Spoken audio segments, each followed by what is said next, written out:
It didn't get burned. I am a list maker. I pick up tasks, I figure out what needs to be done, I write down on a list, I put them in order, I find out who can get what done, and then I love to cross it off as that task is complete. So all week long I had my yellow pad, and I would write down what needed to be done and who needed to do it, and some who were doing better than others. And by the end of the week, I know full well people wanted to grab this yellow pad and throw it in the fire, but I let them burn the completed list on the last night. Anyway, the most important list is Thomas Taylor, Hela Larthaw, Lily Paw, Etu, Aminya Mashamango, Logan Lambrecht, Luke Lemire, Irnkunda Darlin, Kiana Smith, and Riley Gray. Did I get those all pretty close? These were young folks who were asked to go on a mission trip, and they said yes. I don't think they knew what they were getting into, but they went anyway. They were guided with the help of 6 adults. And of those adults, each brought different gifts. Katie Benson brings these youth through her musical gifts and her heart for relationships. She brings them to Bible study, where some of them receive their first Bibles. Some have their first faith discussion. And she brings them to mission trips.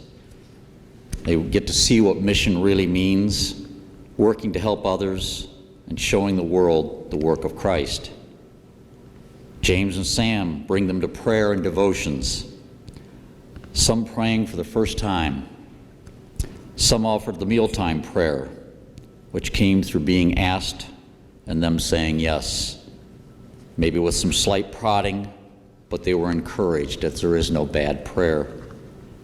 They listened and they were exposed to conversations about seeing God, living life like Christ, respect for others, and helping those in need.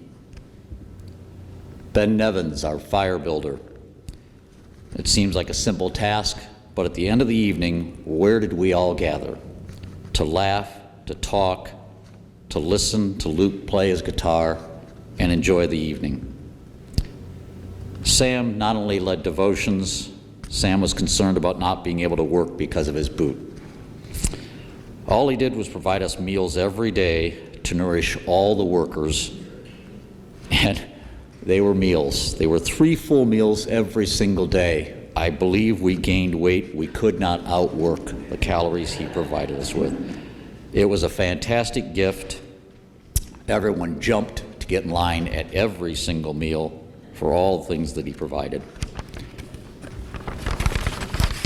And then there's Dwayne. Dwayne Lemire, he's like our Obi-Wan Kenobi. For those of us that were born prior to Star Wars, he was also like E.F. Hutton. He doesn't say much, but when he does, it's like gold.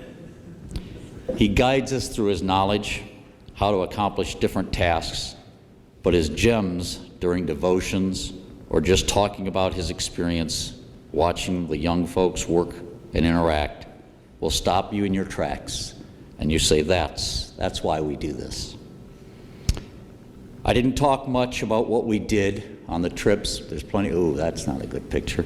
But what we did was a lot. We helped keep Camp Lambeck, the engine, running so that young people like these can hear, talk about, and practice their faith. And this is where disciples are made.